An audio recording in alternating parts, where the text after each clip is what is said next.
सुबह से आप चूल्हा लेकर बैठी हैं, कितना ठो चूल्हा बिका? एक तो भी नहीं बेचे हैं। एक ठो भी नहीं बिके? नहीं। कितना में बेच रही हैं? 100 रुपया। और सुबह से एक भी नहीं बेचे? नहीं, एक भी नहीं बेचे, कल भी नहीं बेचे, आज भी नहीं बेचे। आज भी नहीं बेचे। अगर ये सारे चूल्हे बिकेंगे तो कितना कमा लेंगी आप? एक चूल्हे में कितना फायदा हो पाएगा? एक चूल्हा में 20 रुपया होता है। 20 रुपया मिलेगा। हाँ, तो 60 चूल्हा अगर बेचेंगी 100 तो रुपया कोई देता नहीं है। 100 रुपये बोलने से कोई 80 रुपये देता है, कोई 90 रुपये देते हैं, क्योंकि हम 80 रुपया करके खुद खरीद के लाए हैं। लेकिन जब नहीं बिकता तो 80 और 70 में भी बेच देती है। हाँ, बेच देते हैं घाटे से। क्या करेंगे, कहाँ रखेंगे कच्चा सामान? मॉल में भी जब लेके बैठ गया तो गरीब लोगन हम लोग कहाँ जाएंगे, क्या करेंगे? जो बड़ा बड़ा आदमी लोग सब बेच रहा है तो गरीब लोगों में यहाँ कौन आएगा बताइए? हम लोग क्या करके खाएंगे? हम लोग का रोजी रोटी यही है। थोड़ा बुरा लगा? तो बुरा नहीं लगेगा, एक तो बेचे नहीं है, पैसा लगा के लाए हैं, खरीद के लाए हैं।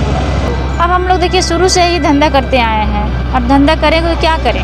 दीपावली कैसा रहा? दीपावली भी ठीक नहीं था, सामान सब दीपावली बच कैसी गया। था? चूल्हा कितना बेचिए बताइए? हम चूल्हा दिन भर में अभी 4 ठो बेचे बस। कितना ठो महंगाई किया? हम 30 ठो थोड़े कम ही बनाए हैं। नमस्कार, सोशल संवाद में स्वागत है। मैं शशि भूषण। छठ महापर्व की बहुत बधाई। कल से शुरू हो रहा नहाए खाए के साथ ही, और हमारे पीछे आप देख रहे होंगे रिलायंस का स्मार्ट स्टोर है, जहां पर इस बार छठ पर्व को लेकर तमाम सामग्री, चूल्हे से लेकर गोईठा से लेकर तमाम जो लौकी से लेकर सब चीज़ें बिक रही हैं, वो भी सस्ते दर पर बाज़ार से लेकर। लेकिन इस बात से हमें कुछ इतर आपको दिखाना और बताना था।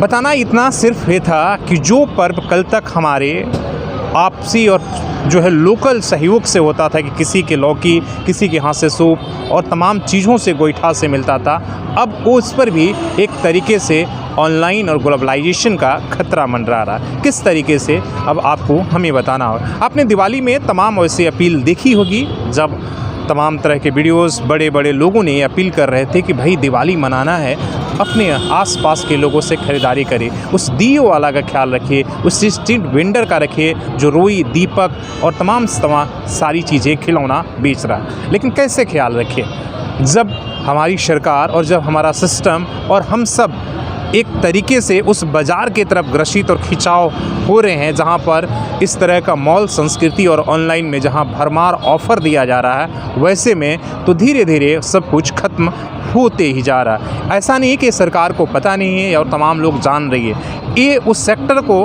ख़त्म करने की साजिश चल रही है, जिसमें हर ज़रूरत की चीज़, सुई से लेकर धागा तक, मिट्टी से लेकर गोईठा तक, हर कुछ हम आपको देंगे। आपको कहीं और जाने की ज़रूरत नहीं है। मतलब दूसरे को बिज़नेस करने का कोई स्कोप ही नहीं देना है। अब आप समझिए कि पहले जो छठ महापर्व में हमने अपने आसपास कहीं से सूप खरीदते थे, कहीं से चूल्हा खरीदते थे, कहीं से आम की लकड़ी खरीदते थे, कहीं से रुई लेते थे, कहीं से गन्ना लेते थे, लेकिन अब वहाँ जाने की ज़रूरत क्या है? उसमें सैकड़ों परिवार, हज़ारों और लाखों जो रेहड़ी पटरी पर रोज़गार करने वाले लोग थे, उनका घर चलता था। लेकिन हमने एक ही झटके में सब कुछ ख़त्म कर दिया है और ख़त्म होते जा रहा है। कुछ लोग हैं जो सर्वाइव करने की कोशिश कर रहे हैं। दशहरा में घाटा हुआ तो दिवाली का मेला लगाए, दिवाली में अभी लॉस हुआ तो सोचे छठ में आकर कमाएंगे, लेकिन छठ में भी उनके लिए स्कोप कुछ नहीं बचा है। आप थोड़ा गौर से देखिएगा और समझिएगा इसके पीछे बाज़ार का जो आप मंदी चला रहे हैं। ऐसा नहीं कि लोगों ने ख़रीदारी कम कर दिया है, बल्कि बाज़ारों में ख़रीदारी ज़्यादा हो रही है, लेकिन पैसा किस लोगों के पास, उन्हीं की जेब में जा रही है। आप ऑनलाइन करें या ऑफलाइन, मतलब दोनों जो है अब स्कोप अब धीरे धीरे बंद किया जा रहा है। और यही हमारे देश का अर्थव्यवस्था का सबसे बड़ा जो है दुर्भाग्य। और इसीलिए आप कह रहे हैं कि मंदी आई है, बाज़ारों में पैसा और इतनी जोरदार खरीदारी होने के बावजूद भी बाकी लोगों के पास वो खुशहाली नहीं दिख रही है, इसलिए कि पैसा सिर्फ कुछ लोगों के पास जा रहा है, बाज़ार में नहीं। और इस बार भी आप देखिए छठ के जैसे पर्व में जहाँ जो भी लगाता था, छोटे से यहाँ तक कि दातून और ये बेचने वाले लोगों के जेब में भी खुशहाली होती थी, लेकिन इस बार आपको वैसा दिखेगा नहीं। आप पूरे बाज़ार आपको हम दिखाएंगे, आप देखिए और समझिए, और इसके बाद कहिए कि आप सिर्फ सोशल मीडिया और वीडियोज़ पर कहिएगा कि हमें इनका भी ख्याल रखना चाहिए। तो कैसे होगा जबकि हम ख़रीदारी या तो ऑनलाइन करेंगे या इस तरह के रिटेल मार्केट में। समझना होगा आपको और हमारी कंधों पर जिम्मेदारी है, इसलिए कि सरकार ने तो सब कुछ जो है उन कुछ चंद लोगों के हाथों में सौंप दिया है कि आप इस देश के जिस तरीके से चलाना है, आप जो भी करना चाहते हैं करें। तभी तो वही आदमी आज देश का नमक से लेकर आपकी हर चीज़ पर कब्ज़ा करके बैठा है। खाने पीने की चीज़ों से लेकर आपकी ज़रूरत की हर चीज़ों पर चाहता है कि जो कुछ भी हो इस देश में सिर्फ जो है वो उसका फ़ायदा ले।